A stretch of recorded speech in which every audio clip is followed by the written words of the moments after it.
সরকারি চাকরিজীবীদের পরিবারের সদস্যদের স্বয়ংক্রিয়ভাবে চাকরি পাওয়ার ব্যবস্থা বাতিল করেছে পাকিস্তান সরকার। মূলত চাকরিরত অবস্থায় মারা যাওয়া কর্মকর্তা কর্মচারীদের পরিবারের সদস্যদের কোনো ধরনের পরীক্ষা বা প্রতিযোগিতা ছাড়াই চাকরি পাওয়ার যে বিধান দেশটিতে এতদিন ছিল সেটা বাতিল করা হয়েছে।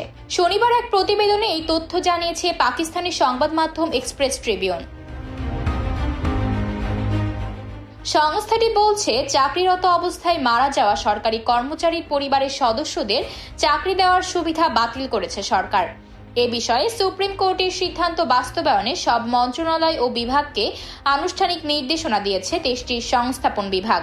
সংস্থাপন বিভাগের জারি করা বিজ্ঞপ্তি অনুসারে 2024 সালের 18 অক্টোবর দেওয়া সুপ্রিম কোর্টের রায় মেনে কর্মকর্তা কর্মচারীদের পরিবারের সদস্যদের চাকরি পাওয়ার এই সুবিধাটি প্রত্যাহার করা হয়েছে।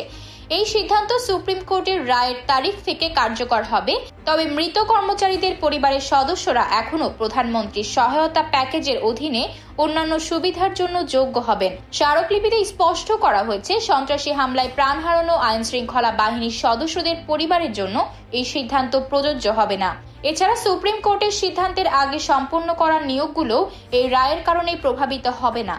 সরকারের এই সিদ্ধান্তের পরিপ্রেক্ষিতে নতুন নীতিমালা কঠোরভাবে বাস্তবায়নের জন্য সব মন্ত্রণালয় ও বিভাগকে নির্দেশ দেওয়া হয়েছে।